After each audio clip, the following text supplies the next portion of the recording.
Kim Jong Un. When you hear that name, what comes to mind? Is it the image of a man with an iron grip on his country, ruling over one of the most secretive regimes in the world? Or perhaps the thought of North Korea's nuclear ambitions and international sanctions? While those may be the headlines, there's a side to Kim Jong Un that often flies under the radar, a life of unimaginable luxury and hidden wealth that rivals that of any billionaire on the planet. Welcome to Wealth and Power. Let's peel back the layers and take a closer look at how Kim Jong Un, the supreme leader of North Korea, spends his money. From hidden bank accounts across the globe to extravagant tastes in food, fashion and leisure, the sheer scope of his wealth is jaw-dropping. And for a leader who governs one of the world's poorest countries, it raises more than a few questions. The mystery of his birth and rise to power. First, let's start with the basics. Kim Jong Un was born on January 8th, though the exact year remains a mystery. 1982, 1983 or 1984. He is the third son of Kim Jong Il, who ruled North Korea with an iron fist until his death in 2011, and the grandson of Kim Il-sung, the nation's founding father. Raised in privilege and groomed from a young age to follow in his father's footsteps, Kim Jong Un was always destined for power. By late 2010, he was already being touted as the great successor. When Kim Jong-il died in December 2011, North Korea's state television wasted no time, immediately naming Kim Jong-un as the new supreme leader. Since then, he has collected titles like a collector amassing rare artifacts, General Secretary of the Workers' Party of Korea, President of the State Affairs, and Marshal of the Korean People's Army, to name a few. All of these titles reinforce his grip on power and ensure his place at the very top of North Korea's political hierarchy. But what about his personal life? How does a man like Kim Jong-un, born into a dynasty that demands absolute loyalty and worship, spend his time and, more importantly, his money? The hidden fortune. Let's talk numbers. In March 2013, a joint investigation by South Korean and American officials uncovered a staggering $5 billion in assets and bank accounts controlled by Kim Jong-un and his family. These weren't just any bank accounts. They were scattered across more than 200 foreign banks in countries like Austria, Liechtenstein, Russia, Singapore, China, Switzerland, and Luxembourg. Most of these accounts are believed to be in China, with some holding hundreds of millions of dollars in cold hard cash. Think about it. $5 billion squirreled away while the average North Korean struggles to put food on the table. It's a stark contrast that highlights the sheer opulence that Kim surrounds himself with, hidden from the prying eyes of the world. But it doesn't stop there. The mansions, palaces and private islands. Kim Jong-un's lifestyle is nothing short of extravagant. He owns almost 20 palaces and mansions scattered throughout North Korea, each serving as a personal playground where he can retreat, host parties, or strategize his next move. And he's not afraid to splurge when it comes to luxury vehicles either. Kim's car collection is said to include over 100 high-end cars, with a strong preference for European sports cars. Private jets? Check. He owns at least one, ensuring he can fly wherever he wants, whenever he wants. And let's not forget his love for the open sea. Kim has a luxury yacht that stretches over 100 feet, a floating palace where he can relax and entertain guests. According to former NBA star Dennis Rodman, who has visited North Korea several times, Kim spends a significant amount of time on his private island off the coast of North Korea. Rodman describes it as like Hawaii or Ibiza, but he's the only one that lives there. The elegant First Lady. Ri Sol-ju, the wife of Kim Jong-un and the First Lady of North Korea, embodies elegance and luxury. Although she maintains a low profile, Ri Sol-ju is often seen wearing high-end designer items. From her clothes to her accessories, she consistently exudes the image of a billionaire's wife. She's been spotted carrying a $1,600 Christian Dior bag, a testament to her refined taste. Despite the secrecy surrounding her life, her public appearances reveal her affinity for luxury, making her a fitting counterpart to the supreme leader. Fine dining and lavish feasts. Now, if you think Kim's tastes end there, think again. His appetite for the finer things in life extends to his dining habits as well. In 2014, Kim reportedly imported almost $1 million worth of Brazilian coffee, $155,000 worth of whiskey from Germany, Denmark and Georgia, and a whopping $219,000 on wine and champagne from countries like Italy, Bulgaria and Macedonia. Not to mention the $134,000 he spent on scallops from China. Cheese might seem like a simple pleasure, but not for Kim. He reportedly splurged $67,000 on cheese alone, particularly French varieties, which he developed a taste for while studying in Switzerland. His love for high-end dairy doesn't stop there. He even imported $59,000 worth of chewing gum to satisfy his sweet tooth. And if you think that's bizarre, some sources suggest that McDonald's burgers are flown daily to Pyongyang, despite the fast food chain being banned in North Korea. Horses, palaces and watches. Kim Jong Un has an expensive taste for fine things. Horses, for example. Between 2010 and 2023, Kim imported at least 138 purebred horses from Russia at a cost of $584,000. He's often seen riding these majestic animals through the snow-covered peaks of Mount Paktu, one of North Korea's most sacred sites. Each horse costs around $12,000, and it's reported that 20% of the state budget goes towards maintaining facilities to house and train these animals. And what about his wrist? Kim doesn't shy away from flaunting luxury watches either. He's been seen sporting an IWC Portofino automatic, valued at $14,000, and a Movado Museum timepiece. In 2016 alone, he imported 100 brand new Rolexes as gifts for his elite party members, and his entire collection is rumoured to be worth around $8.2 million. Let's not forget the Kumsusan Palace of the Sun, originally built in 1976 as Kim Il-sung's official residence. After his death in 1994, it was transformed into a mausoleum by Kim Jong-il, with the renovation costs estimated at $900 million. This palace is the largest mausoleum dedicated to a communist leader and serves as a shrine to the Kim dynasty, secret harems and lavish spending on women.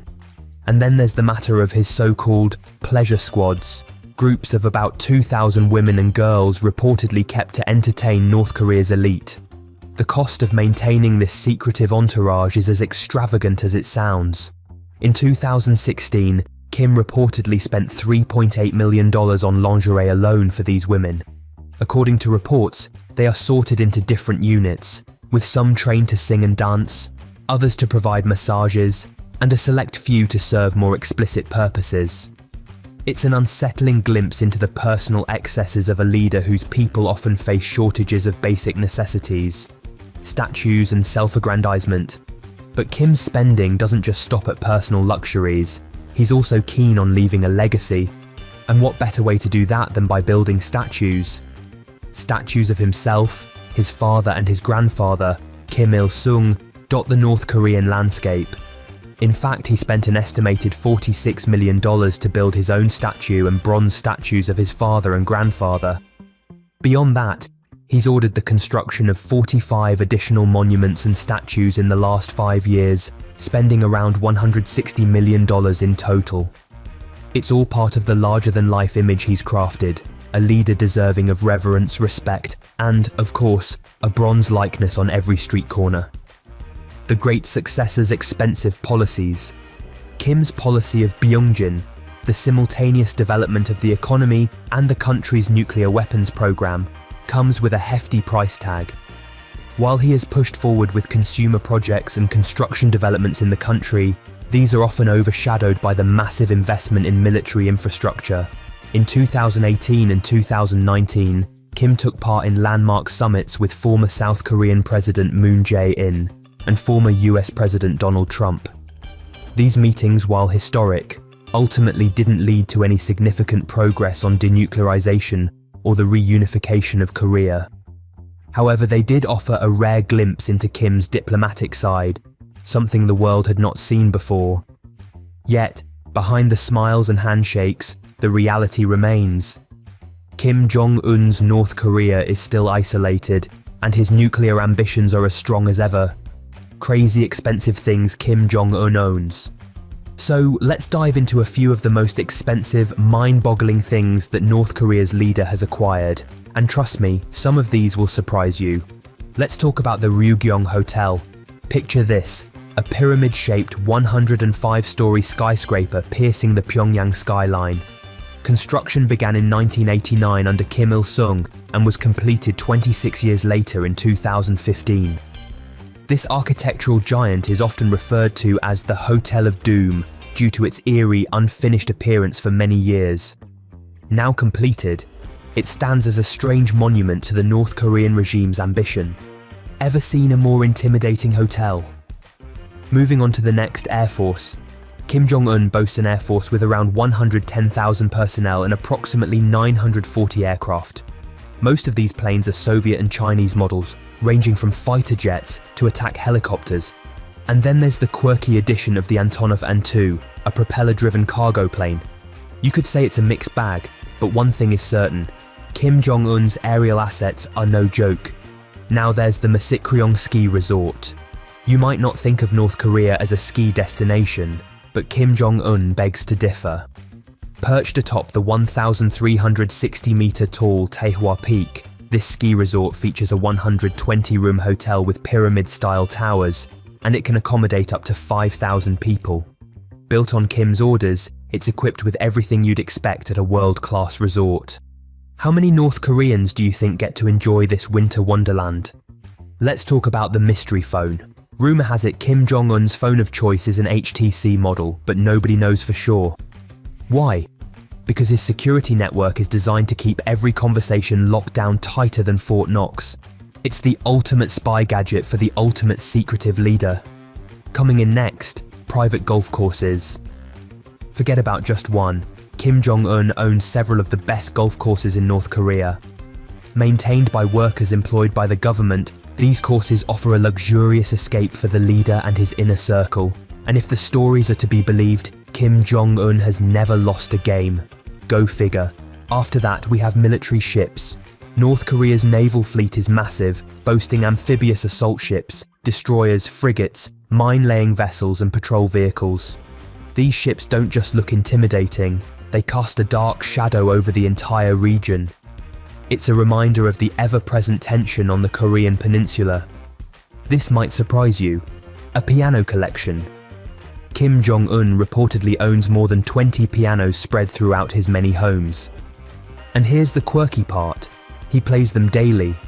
And if he hits a wrong note, he doesn't blame himself, he blames the piano.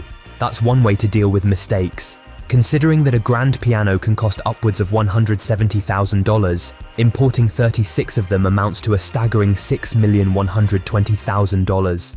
That's a lot to spend on musical instruments. But it seems that music is a passion for the supreme leader. Kim Jong Un's passion for music extends beyond American tunes. In 2018, he admitted his admiration for K-pop after attending a 2-hour concert by South Korean performers in Pyongyang. The show featured popular acts like Red Velvet and singer Cho Yong-pil. Next, we have submarines. North Korea's submarine fleet is nothing to scoff at. It includes 22 Romeo-class submarines of Chinese origin, 4 Soviet Whiskey-class submarines and several other types. These subs lurk beneath the waters surrounding the Korean peninsula, representing a constant threat to South Korea and other nearby nations. Controversy, crime, and international scrutiny. But it's not just about the money. Kim's reign has been marred by allegations of human rights abuses, purges, and even assassinations. In 2014, a United Nations Human Rights Council report suggested that Kim could be put on trial for crimes against humanity. Reports have surfaced over the years, pointing to his direct involvement in the purge and execution of several high-ranking officials, including his uncle, Jang Song-thaek, in 2013.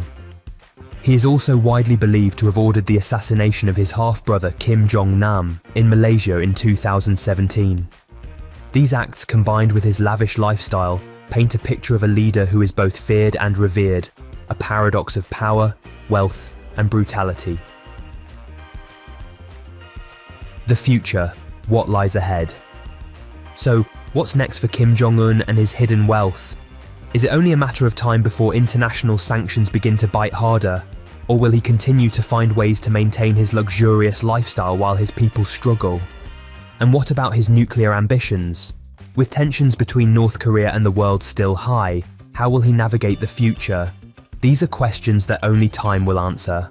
But one thing is certain, Kim Jong Un's wealth and how he chooses to use it will continue to be a subject of fascination and concern for years to come. What do you think? How do you feel about the way he lives while his people endure hardships? Share your thoughts in the comments below, and if you found this deep dive into the world's most secretive leader intriguing, make sure to like this video, subscribe to the channel for more, and hit that notification bell so you never miss an update. Your engagement helps us bring more in-depth content straight to your feed. Thanks for watching.